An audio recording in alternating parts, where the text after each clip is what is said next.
بسم اللہ الرحمن الرحیم۔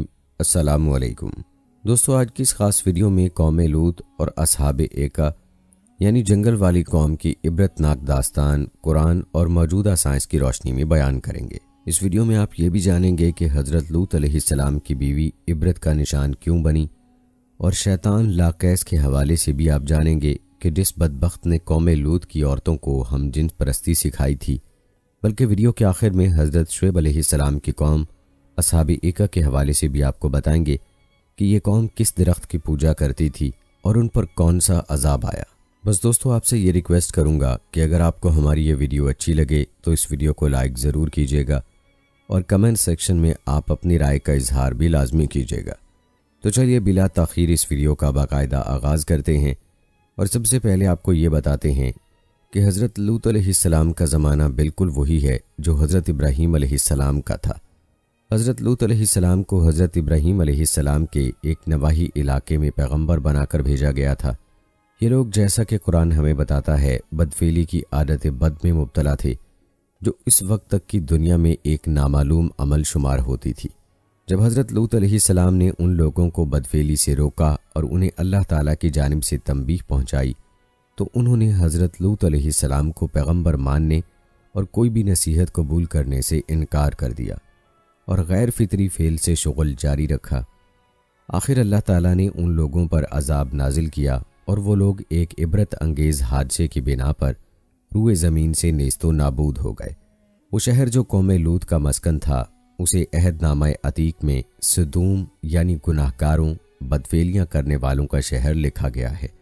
یہ بستی جو بحیرہ احمر کے شمال میں واقع تھی، یقیناً اسی انداز میں تباہ ہوئی جیسا کہ قرآن میں بتایا گیا ہے، اور یہی ہمارا ایمان بھی ہے اور ہونا چاہیے۔ آثاری یعنی آثار قدیمہ کے مطالعات سے ظاہر ہوتا ہے کہ یہ شہر اسی جگہ واقع تھا جہاں آج بحیرہ مردار یعنی ڈیڈ سی نامی جھیل اردن اسرائیل سرحد پر واقع ہے۔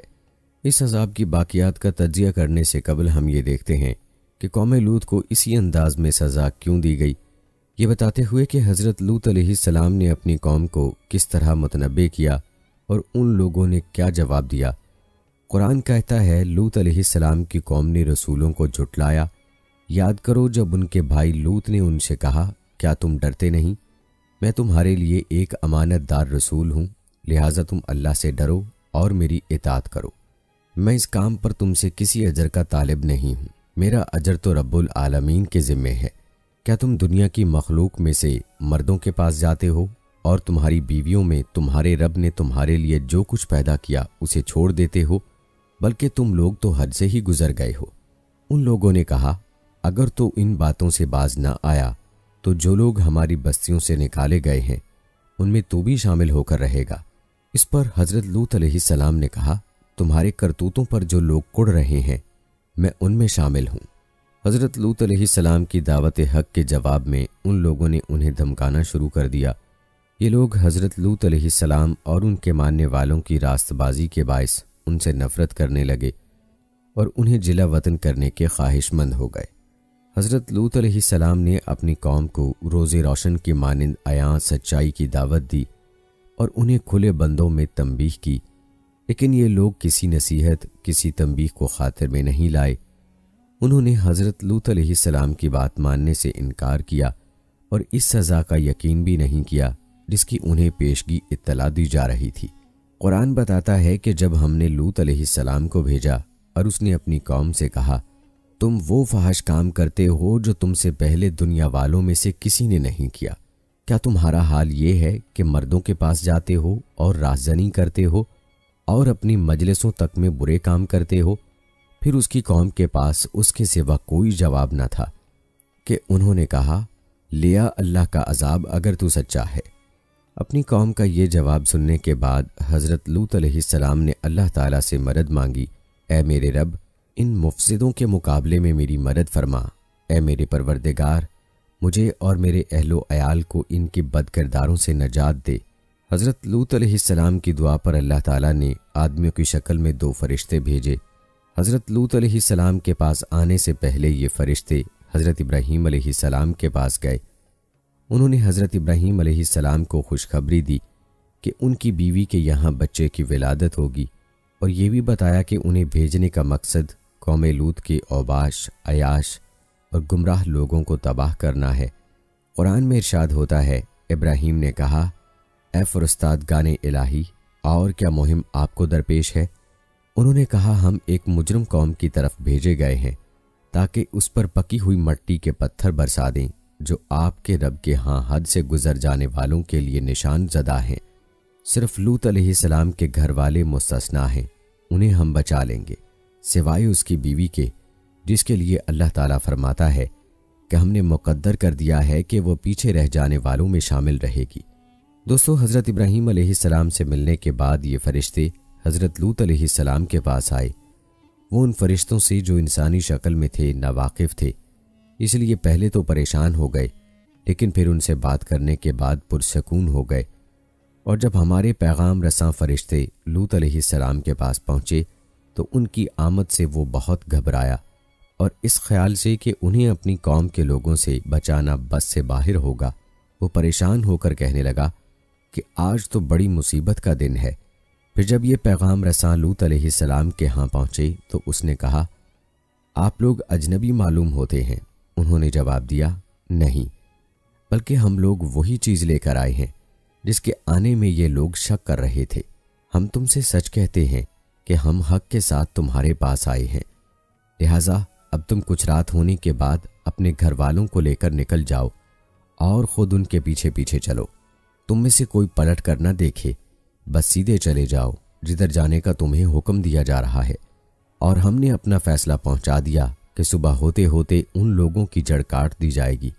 دیر اثنا قوم لوط کے گمراہ افراد کو ان کے یہاں مہمانوں کی اطلاع مل گئی۔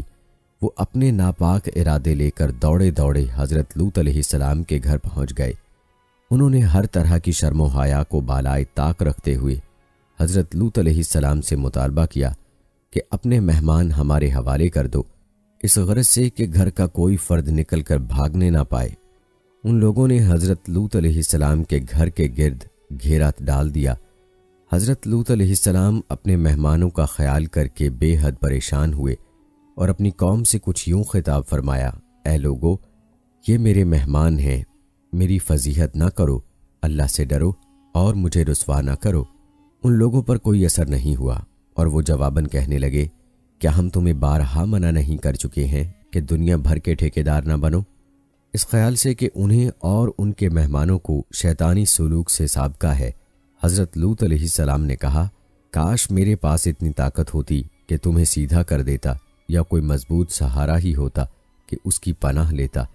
اس پر ان کے مہمانوں نے انہیں یاد دلایا کہ وہ اللہ تعالیٰ کی جانب سے بھیجے گئے پیغام رساں ہیں، اور انہیں تسلی دیتے ہوئے کہا، اے لوط، ہم تیرے رب کے بھیجے ہوئے فرشتے ہیں، یہ لوگ تیرا کچھ نہ بگاڑ سکیں گے، بس تو کچھ رات رہے اپنے اہل و عیال کو لے کر نکل جا، اور تم میں کوئی شخص پیچھے پلٹ کر نہ دیکھے، لیکن تیری بیوی پیچھے رہ جائے گی، کیونکہ اس پر بھی وہی کچھ گزرنے والا ہے جو ان لوگوں پر گزرے گا۔ ان کی تباہی کے لیے صبح کا وقت مقرر ہے، صبح ہوتے اب دیر ہی کتنی ہے۔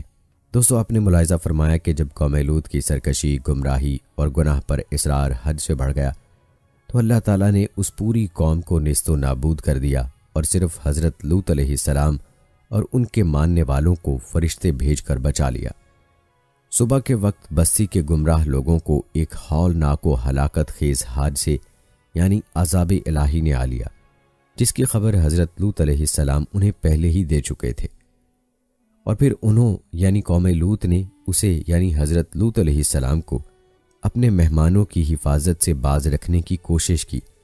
آخر کار ہم نے ان لوگوں کو اندھا کر دیا، اور انہوں نے سنا کہ اب میرے عذاب کا اور میری تنبیہات کا مزہ چکھو۔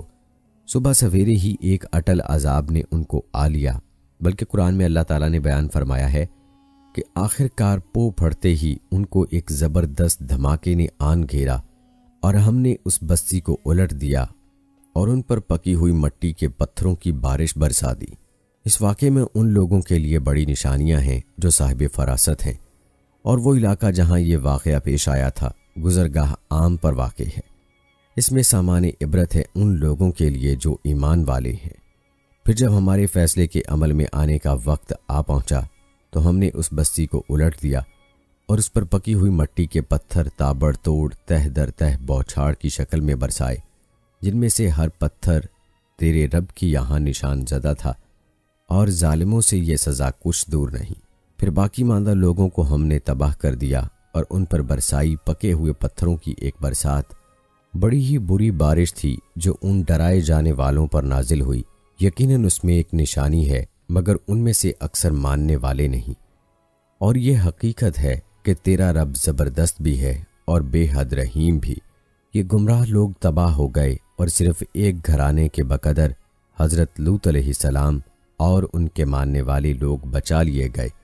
حضرت لوط علیہ السلام کی بیوی ان کے ماننے والوں میں نہیں تھی، لہٰذا اسے بھی انہی لوگوں کے ساتھ نیست و نابود کر دیا گیا۔ اور لوط علیہ السلام کو ہم نے پیغمبر بنا کر بھیجا۔ پھر یاد کرو جب اس نے اپنی قوم سے کہا، کیا تم ایسے بے حیا ہو گئے ہو کہ وہ فحش کام کرتے ہو جو تم سے پہلے دنیا میں کسی نے نہیں کیا؟ تم عورتوں کو چھوڑ کر مردوں سے اپنی خواہش پوری کرتے ہو۔ حقیقت یہ ہے کہ تم بالکل ہی حد سے گزر جانے والے لوگ ہو۔ مگر اس قوم کا جواب اس کے سوا کچھ نہ تھا۔ نکالو ان لوگوں کو اپنی بستیوں سے، بڑے پاک باز بنتے ہیں۔ آخرکار ہم نے لوط علیہ السلام اور اس کے گھر والوں کو بجز اس کی بیوی کے جو پیچھے رہ جانے والوں میں تھی بچا کر نکال دیا، اور اس قوم پر برسائی پکے پتھروں کی ایک بارش۔ پھر دیکھو کہ ان مجرموں کا کیا انجام ہوا۔ اور یوں حضرت لوط علیہ السلام اور ان کا گھرانہ ان کی بیوی کو چھوڑ کر بچا لیا گیا۔ عہد نامہ عتیق میں ہے کہ یہ باقی ماندہ لوگ بعد ازاں حضرت ابراہیم علیہ السلام کے پاس ہجرت کر گئے۔ جہاں تک سرکش نافرمان اور گمراہ قوم لوط کے لوگوں کا تعلق ہے تو انہیں اور ان کی رہائش گاہوں تک کو صفحہ ہستی سے حرف غلط کی مانند مٹا دیا گیا۔ بحیرہ مردار میں واضح نشانیاں موجود ہیں۔ سورہ ہود کی 82ویں آیت میں واضح طور پر بیان کیا گیا ہے کہ قوم لوط پر نازل کردہ عذاب کی نوعیت کیا تھی۔ جب ہمارے فیصلے کے عمل میں آنے کا وقت آ گیا تو ہم نے اس بستی کو الٹ دیا اور اس پر پکی ہوئی مٹی کے پتھروں کی تابڑ توڑ تہ در تہ بوچھاڑ کی شکل میں بارش کر دی۔ قرآن کا یہ کہنا کہ اس بستی کو الٹ دیا یہ ظاہر کرتا ہے کہ وہ پورا علاقہ ایک زبردست و شدید زلزلے کے ذریعے مکمل طور پر تباہ کر دیا گیا تھا۔ اسی کی مطابقت میں جھیل لوط یعنی بحیرہ مردار جہاں یہ تباہی وقوع پذیر ہوئی تھی، اس حادثے کی واضح شہادتیں لیے ہوئے ہے۔ جرمن ماہر آثار قدیمہ ورنر کیلر کہتا ہے، اس زبردست دراڑ کے ساتھ جو عین اس علاقے سے گزرتی ہے، موجودہ درہ صدیم بشمول صدوم و گمراہ نام کے علاقہ جات ہزاروں برس قبل ایک دن اتھا گہرائی میں دھنس گئے۔ اس تباہی کی وجہ ایک طاقتور زلزلہ تھا جس کی تکمیل غالباً دھماکوں، بجلی کڑکنے، قدرتی گیس کے زمین سے اخراج اور بڑے پیمانے پر پھیلی عمومی آتش زدگی کے ساتھ ہوئی۔ در حقیقت جھیل لوط یا بحیرہ مردار زلزلیاتی خطے کے بالکل اوپر واقع ہے، یعنی وہ علاقہ جہاں زلزلوں کا خطرہ موجود رہتا ہے۔ بحیرہ مردار کی بیس ارضیاتی اعتبار سے ایک ایسی ساخت کے ساتھ ہے جو نیچے کی سمت جا رہی ہے اور اس کی جڑیں قشر ارض کی پلیٹ میں ہیں۔ اسے ارضیات کی اصطلاح میں ٹیکنیکل روٹڈ ڈاؤن فال کہا جاتا ہے۔ یہ وادی ایک ارضیاتی تناؤ کے درمیان میں واقع ہے جو شمال میں تبریہ جھیل اور جنوب میں اربا وادی تک پھیلا ہوا ہے۔ زیر بحث آیت کے آخری حصے میں یہ بیان کہ اس پر پکی ہوئی مٹی کے پتھروں کے تابڑ توڑ تہ در تہ بوچھاڑ کی شکل میں بارش کر دی، ہر لحاظ سے آتش فشانی دھماکے ہی کی طرف اشارہ کرتا ہے جو موجودہ بحیرہ مردار کے کناروں پر ہوا تھا۔ اس کی وجہ سے جو چٹانیں اور پتھر ہوا میں اڑے وہ سخت گرم اور پکی ہوئی حالت میں تھے۔ سورہ شعراء کی 173ویں آیت میں یہی واقعہ ان الفاظ میں بیان کیا گیا، اور ان پر برسائی پکے ہوئے پتھروں کی ایک برسات، بڑی ہی بری بارش تھی جو ان ڈرائے جانے والوں پر نازل ہوئی۔ اسی موضوع کے حوالے سے ورنر کیلر کہتا ہے، زیر زمین یعنی ارضیاتی سرگرمیوں کی بنا پر ان خوفناک آتش فشانی قوتوں کا اخراج ہوا جو دراڑ کی لمبائی کے ساتھ ساتھ ایک پہاڑ سے خوابیدہ حالت میں موجود تھیں۔ بوشن کے نزدیک بالائی وادی اردن میں ابھی بھی معدوم آتش فشانوں کے اونچے گڑھے موجود ہیں۔ علاوہ ازیں یہاں لاوے کی عظیم مقداریں اور بسالٹ کی دبیز تہیں، چونے، پتھر لائم سٹون پر مبنی سطح کے اوپر جم چکی ہیں۔ لاوے اور بسالٹ کی یہ تہیں اس آتش فشانی دھماکے اور زلزلے کی کھلی شہادت ہیں جو یہاں پر کبھی رونما ہو چکا ہے۔ یہی ہے وہ پکے ہوئے پتھروں کی تابڑ توڑ اور تہ در تہ بوچھاڑ کی شکل میں ہونے والی برسات۔ جیسا کہ قرآن فرماتا ہے، ہلاکت خیز آفت یعنی عذاب الہی یقینی طور پر آتش فشانی دھماکہ ہی رہا ہوگا، باقی اللہ ہی بہتر جانتا ہے۔ اس آیت میں جب ہمارے فیصلے کے عمل میں آنے کا وقت آ پہنچا تو ہم نے اس بستی کو الٹ دیا۔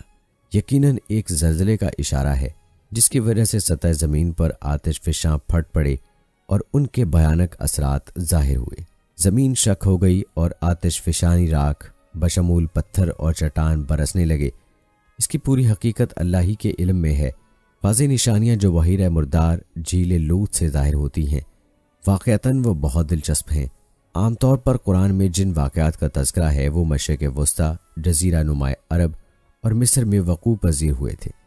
ان تمام سرزمینوں کے عین وسط میں بحیرہ مردار ہے۔ جھیل لوط اور اس کے اطراف کے علاقہ جات میں ہونے والے واقعات ارضیاتی توجہ کے طالب ہیں۔ یہ جھیل بحیرہ روم کی سطح سے 400 میٹر نیچے ہے۔ اب چونکہ خود اس جھیل کا سب سے گہرا مقام جھیل کی اپنی سطح سے 400 میٹر مزید نیچے ہے، تو اس کا مطلب یہ نکلتا ہے کہ جھیل لوط کی تہ بحیرہ روم کی سطح کے مقابلے میں 800 میٹر کی پستی پر ہے۔ یہ زمین پر یعنی خشکی کے بیچ پست ترین مقام ہے۔ سطح سمندر سے پستی پر واقع دوسرے مقامات کی زیادہ سے زیادہ گہرائی 100 میٹر تک ہے۔ جھیل لوط بحیرہ مردار کی ایک اور خاصیت جو اس کی وجہ شہرت بھی ہے، اس کے پانی میں نمک کی غیر معمولی طور پر زائد مقدار ہے جو تقریباً 30% ہے۔ یہی وجہ ہے کہ اس جھیل میں کوئی جاندار خواہ وہ مچھلی ہو یا کیڑا زندہ نہیں رہ سکتا۔ علاوہ ازیں اس جھیل میں لہریں بھی نہیں اٹھتیں۔ یہی وجہ ہے کہ مغربی تصانیف میں بلکہ دنیا بھر میں ہی اسے بحیرہ مردار یعنی ڈیڈ سی یعنی مرا ہوا سمندر بتایا جاتا ہے۔ قوم لوط کا واقعہ جو قرآن پاک میں کئی جگہوں پر مرقوم ہے، حالیہ تخمینہ جات کے مطابق 1800 قبل مسیح یعنی آج سے 3800 سال پہلے ظہور پذیر ہوا تھا۔ اپنی اثریاتی اور ارضیاتی تحقیقات کی بنیادوں پر ورنیئر کیلیئر کا خیال ہے کہ سدوم اور گمراہ کے شہر دراصل وادی سدیم میں واقع تھے، جبکہ یہ وادی بذات خود موجودہ بحیرہ مردار کے پست ترین اور بعید ترین کنارے والے خطہ ارضی میں واقع تھی۔ یہاں ایک زمانے میں گنجان آبادی والے وسیع و عریض مقامات کا وجود ہوا کرتا تھا۔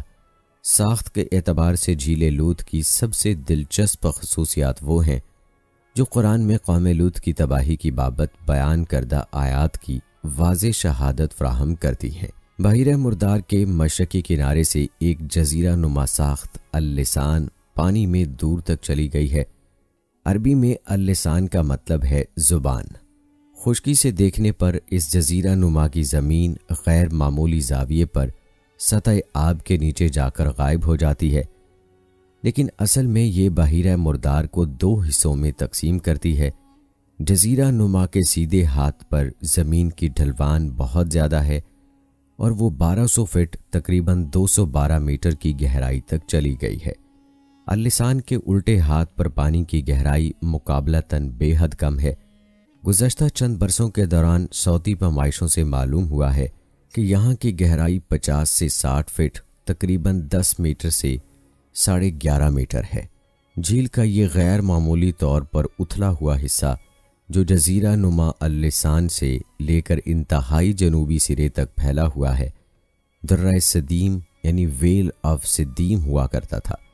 ورنر کیلر نے مشاہدہ کیا کہ یہ اتھلا حصہ جس کے بعد میں وجود پذیر ہونا دریافت ہوا ہے، یہی وہ جگہ ہے جہاں سدوم اور گمراہ کی بستیاں کبھی آباد تھیں، یعنی قوم لوط کے لوگ رہا کرتے تھے۔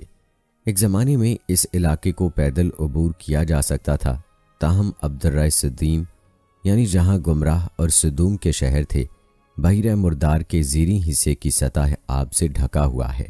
قبل مسیح کے الف ثانی کی ابتدا میں آنے والی بھیانک آفت کے باعث جب یہ زمین نیچے بیٹھ گئی تو اس تازہ بنے ہوئے گڑھے میں شمال سے آنے والا پانی داخل ہونے لگا۔ اس طرح یہ پوری جگہ نمکین پانی سے لبالب بھر گئی۔ جھیل لوط کے آثار نمایاں بھی ہیں۔ جب کوئی شخص کشتی لے کر جھیل کے انتہائی جنوبی سرے کی جانب سفر کرے اور اگر سورج بھی درست سمت میں چمک رہا ہو تو اسے کچھ حیرت انگیز مناظر دکھائی دیں گے۔ ساحل سے کچھ فاصلے پر سطح آب کے نیچے واضح طور پر جنگلات کے خاکے دکھائی دیتے ہیں جنہیں بحیرہ مردار کے غیر معمولی نمکین پانی نے اپنے اندر محفوظ کر لیا ہے۔ سبز پانی کے نیچے نظر آنے والے تنے اور جڑیں بہت قدیم ہیں۔ وادی صدیم جہاں یہ درخت کبھی سبزہ بن کر لہلہاتے اور پھول پتیوں کی بہار دکھاتے تھے، اس پورے خطے کی خوبصورت ترین جگہوں میں شمار ہوتی تھیں۔ میکانگ کی نقطہ نگاہ سے قوم لوط کو نیست و نابود کرنے والے حادثے کی وضاحت ماہرین ارضیات کی تحقیق سے بھی ہوتی ہے۔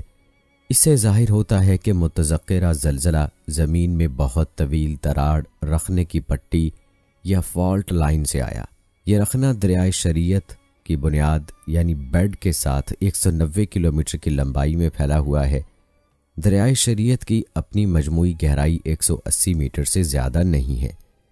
جب اس حقیقت کو بحیرہ مردار کی سطح سمندر سے 400 میٹر پستی کے ساتھ منطبق کر کے دیکھا جائے تو معلوم ہوگا کہ یہ دونوں حقائق ایک ہی شہادت کے دو مختلف حصے ہیں، جو یہ ثابت کرتی ہیں کہ یہاں پر کوئی بہت بڑا ارضیاتی حادثہ گزر چکا ہے۔ بحیرہ مردار اور دریائے شریعت کی یہ دلچسپ ساخت دراڑ یا درز کے بہت چھوٹے حصے کا احاطہ کرتی ہے جو اس خطہ زمین سے گزر رہی ہے۔ اس دراڑ کی کیفیت اور لمبائی کا انکشاف حال ہی میں ہوا ہے۔ فالٹ کا آغاز کوہ سور کی بیرونی حدود سے ہوتا ہے جو بحیرہ مردار کے جنوبی ساحلوں سے گزر کر صحرائے عرب اور خلیج عقبہ کے راستے بحیرہ احمر تک جاری رہتا ہے، یہاں تک کہ اس کا اختتام افریقہ میں ہو جاتا ہے۔ لمبائی کے رخ پر اس کے ساتھ ساتھ زبردست آتش فشانی سرگرمیاں مشاہدے میں آئی ہیں۔ اسرائیل کے گلیلی پہاڑوں، اردن کے بلند مستہ علاقوں، خلیج عقبہ اور دوسرے نواحی مقامات پر سیاہ بسالٹ اور لاوا موجود ہیں۔ یہ تمام کی تمام باقیات اور جغرافیائی شواہد ثابت کرتے ہیں کہ جھیل لوط کی جگہ پر کوئی زبردست ارضیاتی سانحہ رونما ہو چکا ہے، بلکہ نیشنل جیوگرافک میگزین اپنی دسمبر 1957 کی اشاعت میں کچھ اس انداز سے تبصرہ کرتا ہے: سدوم کا پہاڑ جو ایک بنجر و بیکار خطہ زمین ہے، بحیرہ مردار سے قدرے اٹھتا ہوا ہے۔ سدیم اور گمراہ کے تباہ شدہ شہر کسی کو کبھی نہیں ملے، مگر صاحبان علم کو یقین ہے کہ وہ ذکر کیے گئے دونوں شہر انہی چٹانوں کے درمیان درہ سدیم میں پھیلے ہوئے تھے۔ قرین قیاس یہی ہے، بحیرہ مردار کے سیلابی پانی نے ایک زبردست زلزلے کے بعد انہیں دونوں شہروں کو غرق کر دیا۔ قرآن حکیم ہمیں بتا رہا ہے کہ اللہ کے قوانین میں کوئی تبدیلی نہیں ہوتی۔ یہ لوگ کڑی کڑی قسمیں کھا کر کہا کرتے تھے اگر کوئی خبردار کرنے والا ان کے ہاں آ گیا ہوتا تو یہ دنیا کی ہر دوسری قوم سے بڑھ کر راست ہرو ہوتے، مگر جب خبردار کرنے والا ان کے ہاں آ گیا تو اس کی آمد نے ان کے اندر حق سے فرار کے سوا کسی چیز میں اضافہ نہ کیا۔ یہ زمین میں اور زیادہ سرکشی کرنے لگے اور بری بری چالیں چلنے لگے، حالانکہ بری چالیں اپنے چلنے والوں ہی کو لے بیٹھتی ہیں۔ اب کیا یہ لوگ اس کا انتظار کر رہے ہیں کہ پچھلی قوموں کے ساتھ اللہ کا جو طریقہ رہا ہے وہی ان کے ساتھ بھی برتا جائے؟ یہی بات ہے کہ تم اللہ کے طریقے میں ہرگز کوئی تبدیلی نہ پاؤ گے، اور تم کبھی نہ دیکھو گے کہ اللہ کی سنت کو اس کے مقرر راستے سے کوئی طاقت پھیر سکتی ہے۔ جی ہاں، اللہ کے طریقے یعنی قانون میں کوئی تبدیلی نہیں آتی۔ ہر وہ شخص جو اس کے متعین کردہ قوانین کے خلاف کھڑا ہوگا اور ان کے خلاف ورزی کرے گا، اسے انہی قوانین الہی کے تحت سزا بھی دی جائے گی۔ سلطنت روم کی تنزلی کی علامت پومپیائی کے لوگ بھی قوم لوط کی مانند جنسی بے راہ روی، بدفعلی، بدکاری اور غیر فطری فعل کی عادتوں میں مبتلا تھے۔ ان کا انجام بھی بالکل وہی ہوا جو قوم لوط کا ہوا تھا۔ پومپیائی کی تباہی ویسوویس آتش فشاں کے پھٹنے سے ہوئی۔ یہ آتش فشاں اٹلی کا طرہ امتیاز ہے جو قبل ازیں نیپلس کا شہر تھا۔ یہ آتش فشاں پچھلے 2000 سال سے خاموش ہے، لیکن اس کے نام ویسوویس کا مطلب ہے تنبیہ کا پہاڑ۔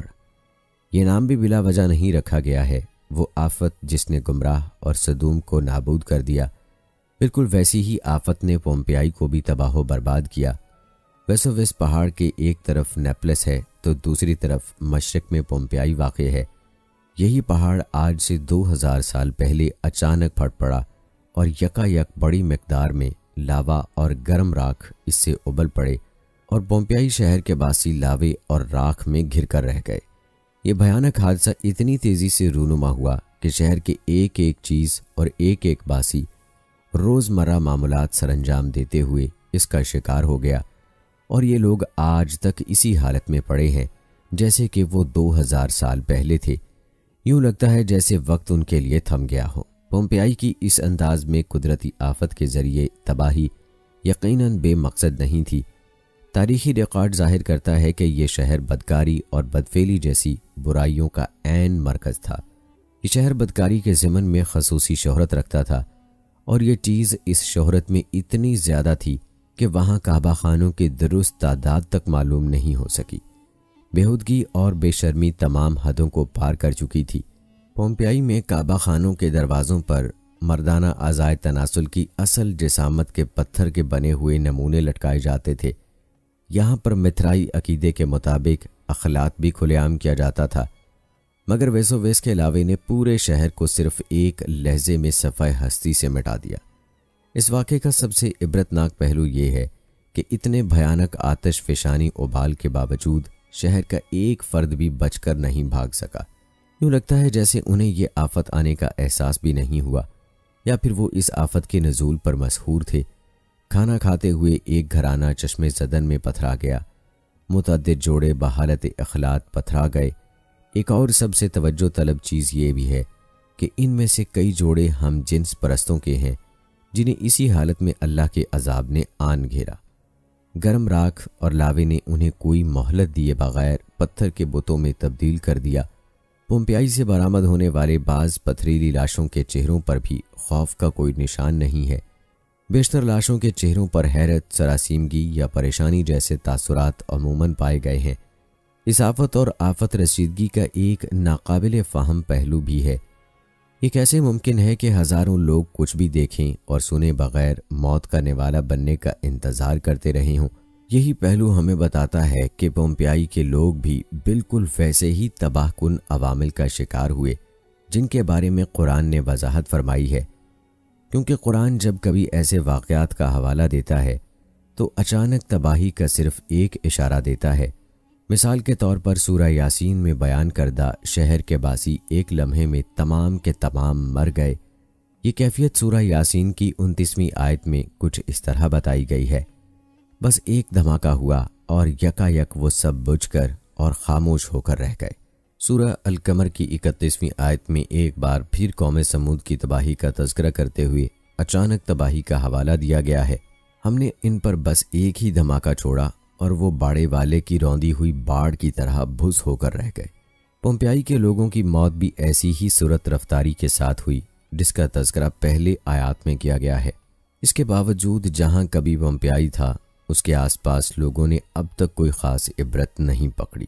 نیپلس کے اضلاع جہاں عیاشی اور عباشی کی اجارہ داری ہے، پومپیائی والوں کی بے راہ روی اور شہوت پرستی سے کچھ زیادہ مختلف نہیں۔ کیپری کا جزیرہ ہم جنس پرستوں اور بے لباسوں کا گڑھ ہے۔ سیاحوں کے لیے نشر ہونے والے اشتہارات میں کیپری کو ہم جنس پرستوں کی جنت کے طور پر بھی پیش کیا جاتا ہے۔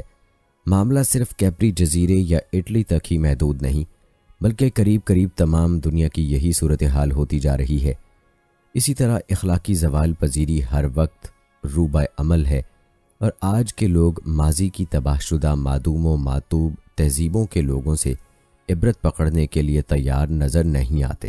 بہرحال دوستو، حضرت لوط علیہ السلام کی نافرمان قوم جو گناہ کیا کرتی تھی، اس گناہ کو مختلف ناموں سے پکارا جاتا ہے، جیسے کہ اقلام بازی، لواطت پرستی وغیرہ۔ تو دوستو، اقلام بازی اللہ پاک کی بارگاہ میں سب سے ناپسندیدہ گناہ ہے۔ اس کا اندازہ آپ اس بات سے لگا سکتے ہیں کہ حضرت سلیمان علیہ السلام نے ایک مرتبہ شیطان سے پوچھا، اللہ پاک کو سب سے بڑھ کر کون سا گناہ ناپسند ہے؟ ابلیس بولا، جب مرد مرد سے بدفعلی کرے اور عورت عورت سے خواہش پوری کرے۔ حضرت وقی رضی اللہ تعالی عنہ سے مروی ہے، جو شخص قوم لوط کی طرح بدفعلی کرے گا اور توبہ کیے بغیر مرے گا تو تدفین کے بعد اسے قوم لوط کے قبرستان میں منتقل کر دیا جائے گا، اور اس کا حشر قوم لوط کے ساتھ ہوگا۔ حضرت ابو سعید خدری رضی اللہ تعالی عنہ سے مروی ہے، آخری زمانے میں کچھ لوگ لوطیا کہلائیں گے، اور یہ 3 طرح کے ہوں گے۔ ایک وہ جو بشہوت صرف مردوں کی صورت دیکھیں گے اور ان سے بات چیت کریں گے، دوسرے وہ جو ان سے ہاتھ ملائیں گے اور گلے بھی ملیں گے، اور تیسرے وہ جو ان کے ساتھ بدفعلی کریں گے۔ ان سبھی پر اللہ پاک کی لعنت ہے، مگر وہ جو توبہ کر لیں گے تو اللہ پاک ان کی توبہ قبول فرمائے گا اور وہ گناہوں سے بچے رہیں گے۔ دوستو، اس گناہ میں مبتلا لوگوں کو امرد بھی کہتے ہیں، اور ہر ایک امرد بھی جہنم کا حقدار ہے۔ امرد سے دوستیاں کرنے والے شیطان کے وار سے خبردار رہیں۔ اگر امرد رضامندی سے یا پیسوں یا نوکری وغیرہ کے لالچ میں بدفعلی کروائے گا تو وہ بھی گناہگار اور جہنم کا حقدار ہے۔ دوستو، لواطت کا عمل عقلی اور طبی دونوں اعتبار سے انتہائی خبیث ہے۔ عقلی اعتبار سے اس طرح کہ یہ عمل فطرت کے خلاف ہے، لواطت کرنے والا اپنی فطرت کے خلاف چل رہا ہے، اور فطرت کے خلاف چلنا عقلی اعتبار سے انتہائی قبیح ہے۔ دوسری خباثت یہ ہے کہ اس کی وجہ سے نسل انسانی میں اضافہ رک جاتا ہے۔ تیسری خباثت یہ ہے کہ اس عمل کی وجہ سے انسانیت ختم ہو جاتی ہے۔ چوتھی خباثت یہ ہے کہ لواطت کا عمل ذلت و رسوائی اور آپس میں عداوت و نفرت پیدا ہونے کا ایک سبب ہے، بلکہ عقل سلیم رکھنے والوں کے نزدیک وہ عمل ضرور خبیث ہے جو ذلت و رسوائی اور نفرت پیدا ہونے کا سبب بنے۔ یہ بدکاری تمام جرموں سے بڑا جرم ہے۔ اس جرم کی وجہ سے قوم لوط پر عذاب آیا جو دوسری عذاب پانے والی قوموں پر نہ آیا۔ دوستو، ہم جنس پرستی کا یہ قصہ تفاسیر کے کتب میں یوں بیان ہوا ہے کہ سدوم کے آس پاس 5 نہایت خوبصورت شہر آباد تھے، جن میں سے ہر ایک کی آبادی 1 لاکھ نفوس سے زیادہ ہی تھی۔ یہ علاقے نہایت سرسبز و شاداب اور قدرت کی فیاضی کا حسین شاہکار تھے۔ باغات کی کثرت تھی تو لہلہاتے کھیت یہاں کے باسیوں کی ضروریات سے کہیں زیادہ تھے، اور یہی وجہ تھی کہ قرب و جوار کی بستیوں کے باسی بھی اپنی معاشی و غذائی ضروریات کے لیے ان بستیوں کا رخ کیا کرتے، مگر یہ بات ان بستیوں کے لوگوں کو بالکل بھی پسند نہ تھی۔ ان کے خیال میں ان کی بستیوں میں پیدا ہونے والے پھلوں، اناج اور سبزیوں پر صرف انہی کا حق ہے۔ ان کی شدید خواہش تھی کہ دوسری بستیوں کے لوگ ان کے علاقوں میں نہ آئیں، لیکن یہ انہیں منع کرنے سے بھی ڈرتے تھے۔ جب کوئی قوم اللہ کی دی ہوئی نعمتوں کا شکر ادا کرنے کی بجائے غرور و تکبر اور عادات بد میں مبتلا ہو جائے تو ایسے لوگوں کے دل و دماغ پر شیطان قابض ہو جاتا ہے، اور پھر یہ ابلیس کے نقش قدم پر چلنے لگتے ہیں۔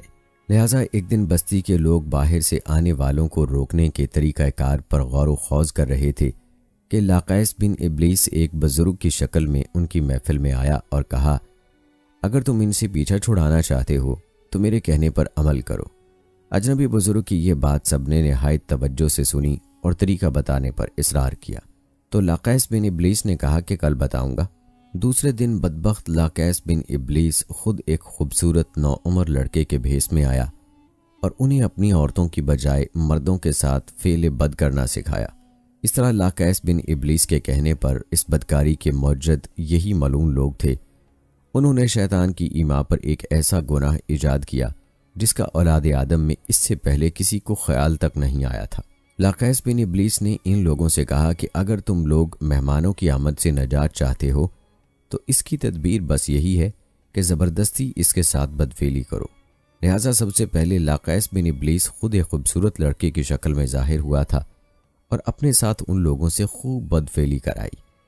پھر رفتہ رفتہ اس برے کام کے یہ لوگ اس قدر عادی ہو گئے کہ عورتوں کو چھوڑ کر مردوں سے اپنی شہوت پوری کرنے لگے۔ یہی وہ وقت تھا کہ جب اللہ تعالیٰ نے حضرت لوط علیہ السلام کو نبی بنا کر اس قوم کی اصلاح کے لیے بھیجا۔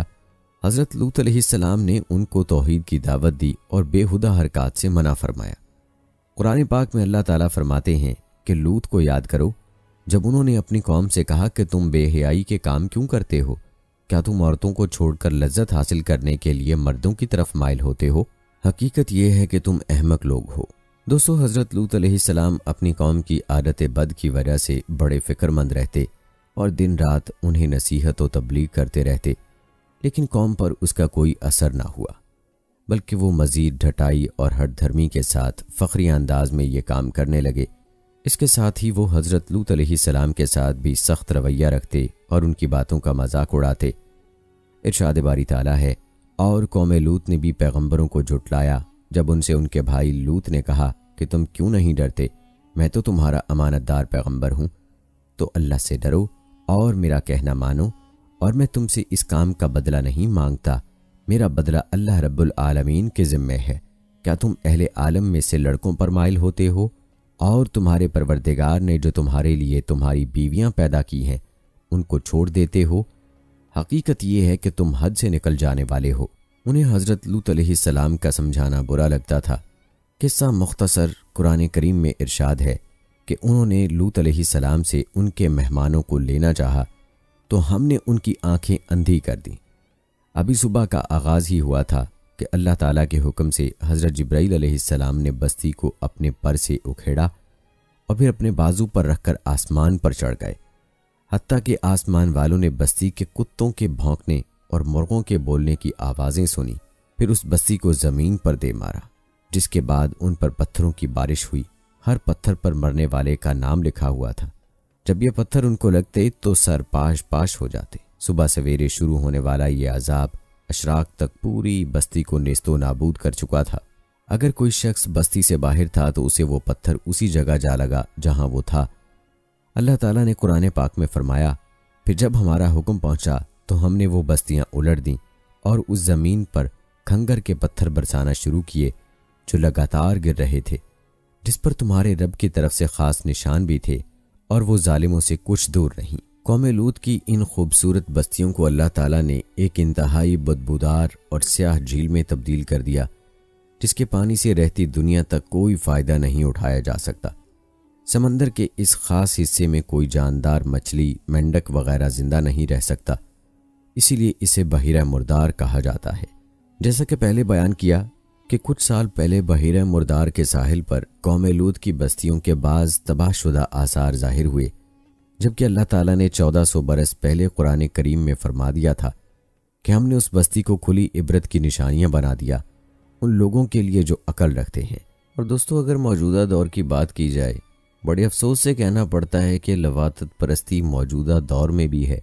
علی حسن بروجردی نے اسی حوالے سے ایک کتاب لکھی تھی 1980 میں، جس کا اردو میں ترجمہ بھی کیا گیا۔ مصنف نے اس موضوع پر اپنے تجربات لکھے تھے، اور بڑی بدقسمتی سے بلوچستان میں لواطت پرستی بنسبت دوسرے علاقوں میں زیادہ ہے۔ یورپ میں اکثر جینیاتی کمزوریوں اور جنس کے تعین میں پیچیدگی کی وجہ سے یہ عام ہے، لیکن ہمارے یہاں اس کے دوسرے اسباب ہیں۔ اول تو جنسی گھٹن کی زیادتی ہے، چونکہ جنسی خواہشات کی سیرابی کے لیے شادی کا ادارہ قائم کیا گیا ہے، جس کے بعض مقاصد میں ایک جنسی آسودگی ہے، لیکن معاشرتی پیچیدگیوں، کیریئر کی فکر اور روایات نے شادی کو مشکل بنا دیا ہے، جس سے بقول فرائیڈ جنسی خواہشات اپنا دھارا بدل کر کہیں اور بہہ نکلتی ہیں۔ ہمارا معاشرہ چونکہ غربت زدہ ہے تو لواطت پرست پیسہ، موٹر سائیکل، موبائل اور سب سے زیادہ بٹیر کے جال میں پھنسا کر بچوں کو خراب کرتے ہیں۔ ٹین ایجز کے اتاولے پن سے فائدہ اٹھا کر یہ شکاری ان کا شکار کرتے ہیں۔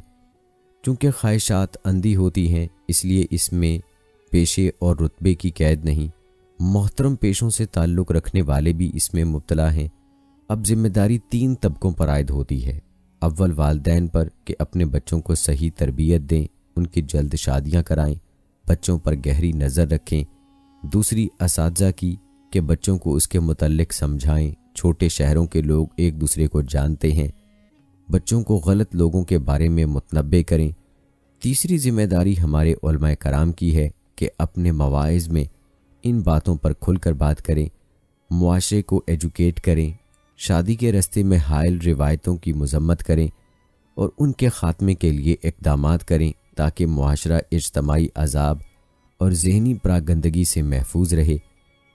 دوستو، یہاں آخر میں یہ بھی جان لیجئے کہ اگر کوئی مسلمان قوم لوط والا ہم جنس پرستی کا عمل کرے اور یہ اس کا مسلسل کام ہو اور وہ شخص مسلم ہو تو اس پر کیا حکم ہوگا؟ تو دوستو، قوم لوط والا عمل کرنا گناہ کبیرہ ہے۔ ایسا کام کرنے والا فاسق و فاجر یعنی خدا کا نافرمان ہے۔ اسے لواطت کے نقصانات اور عذاب کو سنا کر اس کام سے بچانے کی کوشش کرنی چاہیے۔ اس فعل بد کی وجہ سے عذاب الہی نازل ہوا کہ قوم لوط کی بستی الٹ گئی، پھر ان پر پتھروں کی بارش ہوئی۔ اسلامی حکومت میں اس کی سزا یہ ہے کہ اسے پہاڑ کی چوٹی سے گرا دیا جائے تاکہ وہ ہلاک ہو جائے۔ قیامت کے دن ایسے لوگ رسوا اور ذلیل ہو کر اٹھائے جائیں گے۔ ایسے لوگ بیوی کے پاس جانے کے قابل نہیں رہتے، سوزاک کی بیماری بھی ہو جاتی ہے، اللہ کی ناراضگی کا ذریعہ ہے۔ اس لیے ہر حال میں اسے ترک کر دینا چاہیے اور اللہ سے توبہ کرنی چاہیے۔ یہ بات اچھی طرح سمجھ لیجئے کہ مرد کا عورت کی جانب اور عورت کا مرد کی جانب میلان فطری اور طبعی امر ہے، لیکن کسی مرد کا مرد کی جانب شہوانی میلان غیر فطری امر ہے۔ اللہ نے انسان کو اس مزاج پر پیدا نہیں فرمایا۔ ہم جنس پسندی در حقیقت معاشرے میں پھیلنے والا گھٹیا ناسور ہے۔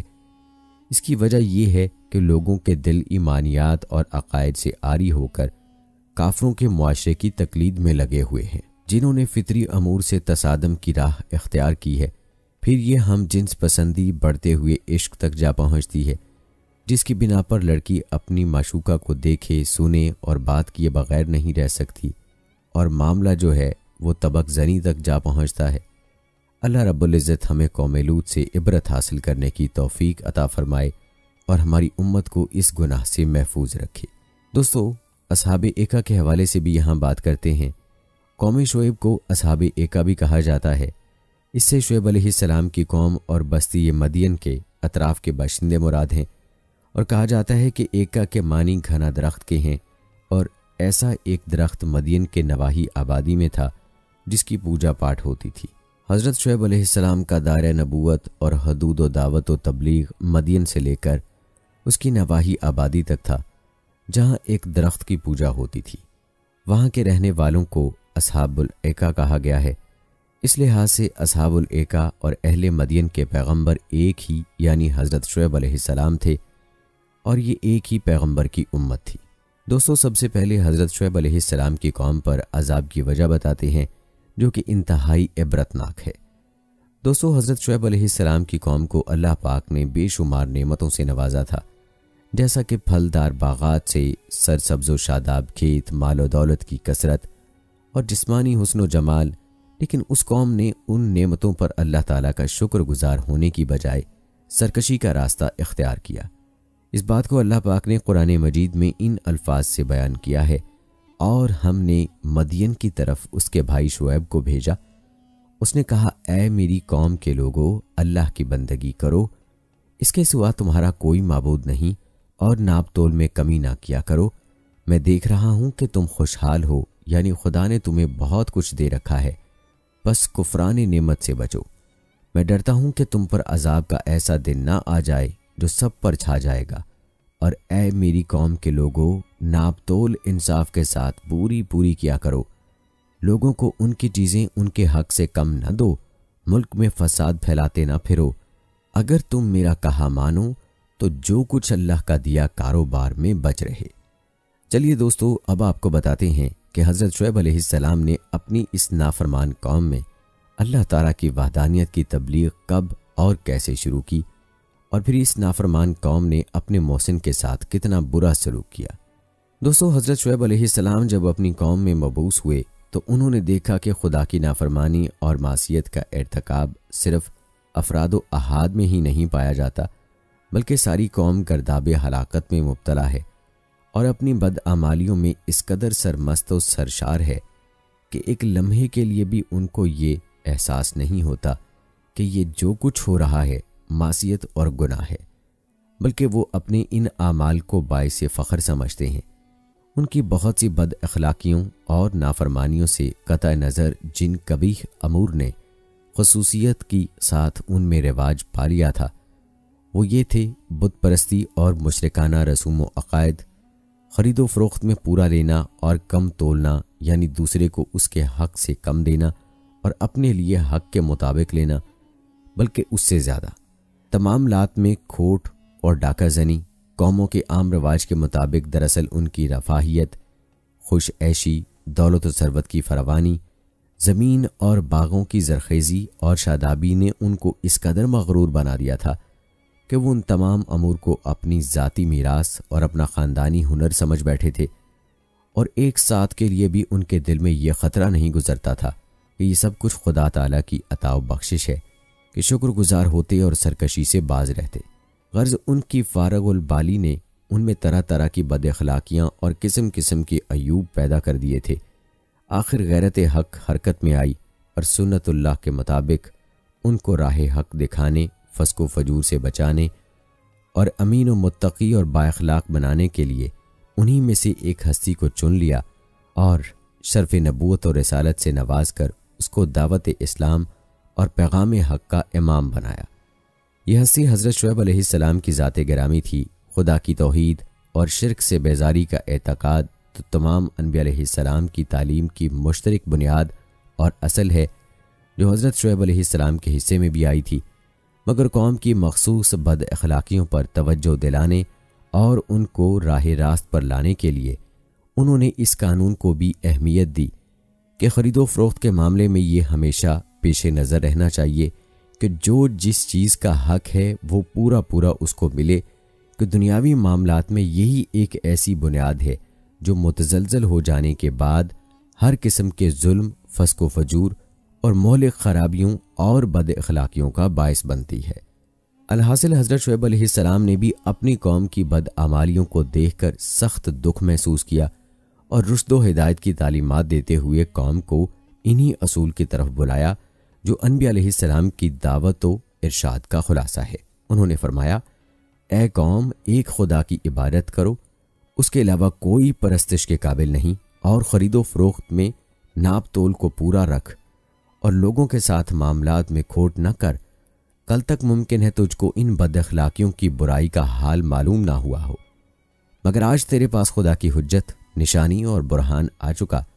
اب جہل و نادانی عفو درگزر کے قابل نہیں ہے۔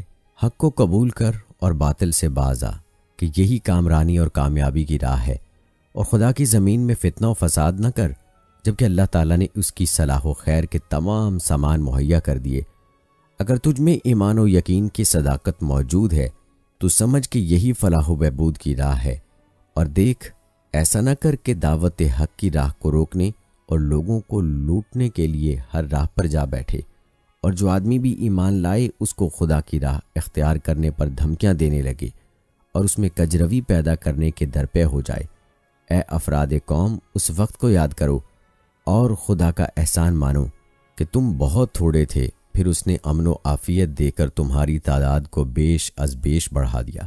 اے میری قوم، ذرا اس پر بھی غور کر کہ جن لوگوں نے خدا کی زمین پر فساد پھیلانے کا شیوا اختیار کیا تھا، ان کا انجام کس قدر عبرتناک ہوا۔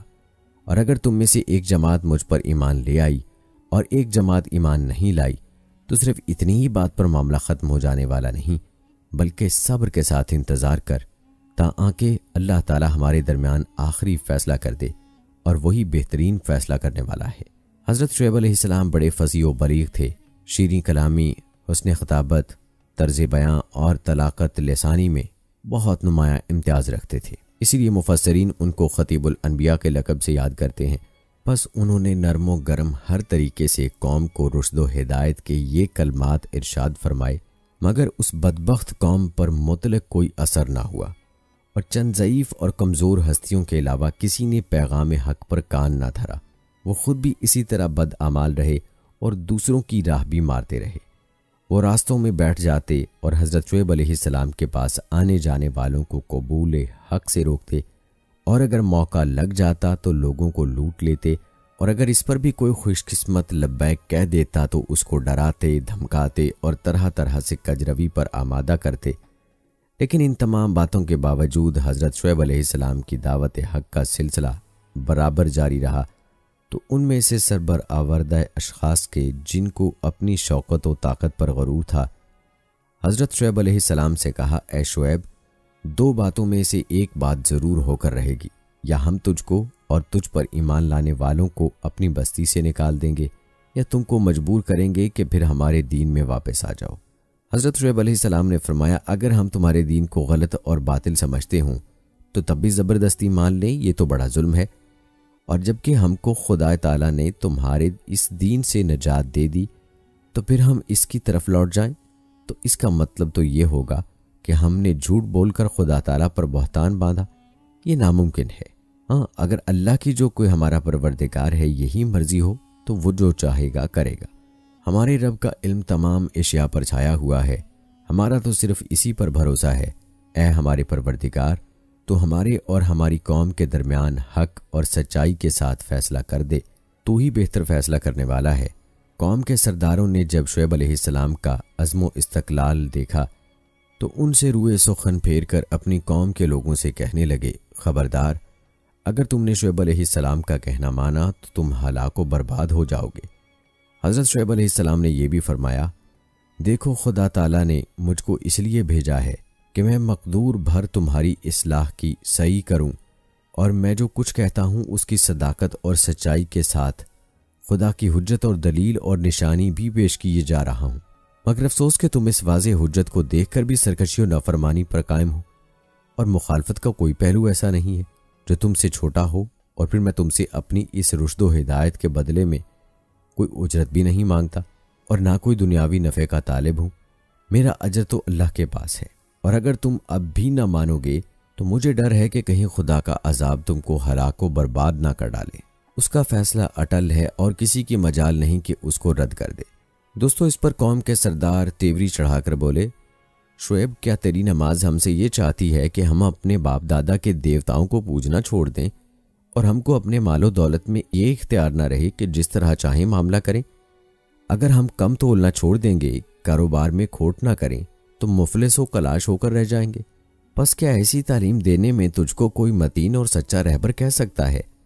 حضرت شعیب علیہ السلام نے نہایت دل سوزی اور محبت کے ساتھ فرمایا، اے قوم، مجھے یہ خوف لگ رہا ہے کہ تمہاری یہ بے باکیاں اور خدا کے مقابلے میں نافرمانیاں کہیں تمہارا بھی وہی انجام نہ کر دیں جو تم سے پہلے قوم نوح، قوم ہود، قوم صالح اور قوم لوط کا ہوا۔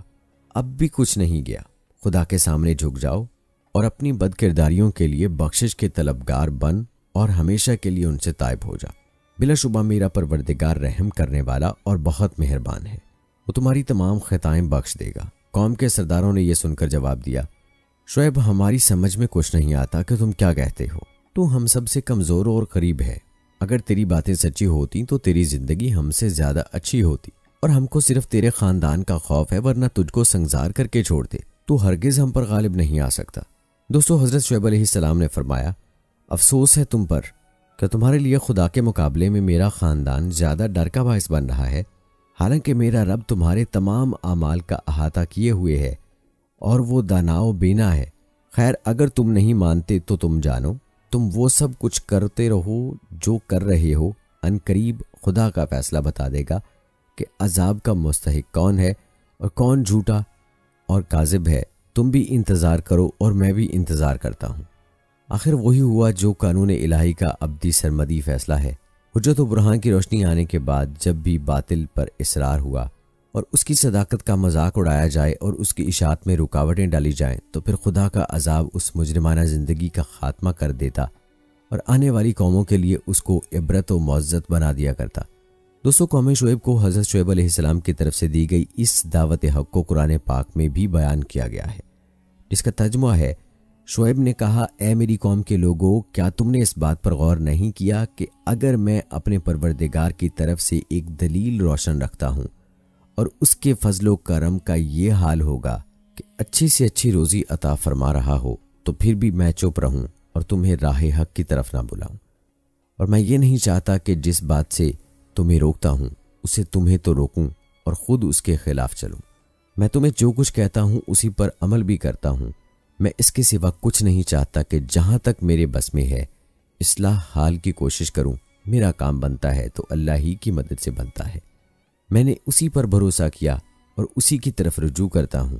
اور اے میری قوم کے لوگوں، میری ضد میں آ کر کہیں ایسی بات نہ کر بیٹھنا کہ تمہیں بھی ویسا ہی معاملہ پیش آ جائے جیسا قوم نوح کو یا قوم صالح کو پیش آ چکا ہے، قوم ہود کو پیش آ چکا ہے، قوم لوط کو پیش آ چکا ہے۔ تم سے کچھ دور نہیں، اور دیکھو اللہ سے اپنے گناہوں کی معافی مانگو اور اس کی طرف لوٹ جاؤ۔ میرا پروردگار بڑی رحمت والا، بڑا ہی محبت والا ہے۔ دوستو، اس دعوت حق میں حضرت شعیب علیہ السلام کی قوم کے جواب کو بھی اللہ پاک نے قرآن مجید میں بیان کیا ہے، جس کا ترجمہ ہے، لوگوں نے کہا، اے شعیب، تم جو کچھ کہتے ہو اس میں سے کچھ باتیں ہماری سمجھ میں نہیں آتی، اور ہم دیکھ رہے ہیں کہ تم ہم لوگوں میں ایک کمزور آدمی ہو، اگر تمہارے ساتھ تمہاری برادری کے آدمی نہ ہوتے تو ہم ضرور تمہیں سنسار کر دیتے۔ دوستو قرآن مجید کہتا ہے کہ نافرمانی اور سرکشی کی پاداش میں قوم شعیب کو 2 قسم کے عذاب نے آ گھیرا، ایک زلزلے کا عذاب اور دوسرا آگ کے بارش کا عذاب۔ یعنی جب وہ اپنے گھروں میں آرام کر رہے تھے تو بیک وقت ایک ہولناک زلزلہ آیا، اور ابھی یہ ہولناکی ختم نہ ہوئی تھی کہ اوپر سے آگ برسنے لگی، اور نتیجہ یہ نکلا صبح کو دیکھنے والوں نے دیکھا کہ کل کے سرکش اور مغرور آج گھٹنوں کے بل اوندھے جھلسے ہوئے پڑے ہیں۔ اس بات کو قرآن مجید میں اللہ پاک نے ان الفاظ میں بیان کیا ہے، پھر آ پکڑا ان کو زلزلے نے، پس وہ صبح کو رہ گئے اپنے اپنے گھروں میں اندر اوندھے پڑے۔ دوستو قرآن پاک میں اللہ پاک اس عذاب کی مزید تفصیل یوں بیان کی ہے، جس کا ترجمہ ہے کہ پھر انہوں نے شعیب کو جھٹلایا، پس آ پکڑا ان کو بادل والے نے جس میں آگ تھی، بے شک وہ بڑے ہولناک دن کا عذاب تھا۔ دوستو اس طرح اللہ کریم نے اس نافرمان قوم کو عذاب میں مبتلا کر کے صفحہ ہستی سے مٹا دیا اور ہمارے لیے نشان عبرت بنا دیا۔ دوستو اس قوم میں جو گناہ کثرت سے پایا جاتا تھا، آج بھی ہم اس گناہ کو اختیار کیے ہوئے ہیں، اسی لیے ہمیں چاہیے کہ اپنی زندگی کو اسلامی اصولوں پر استوار کریں تاکہ دنیا و آخرت میں قوم شعیب کی طرح رسوا نہ ہوں۔ دوستو امید کرتے ہیں کہ ہماری آج کی یہ ویڈیو آپ کو پسند آئی ہوگی۔ آج کی ویڈیو کے متعلق اپنی رائے کا اظہار کمنٹ باکس میں لازمی کیجیے گا۔ مجھے اگلی ویڈیو تک اجازت دیں۔ فی امان اللہ۔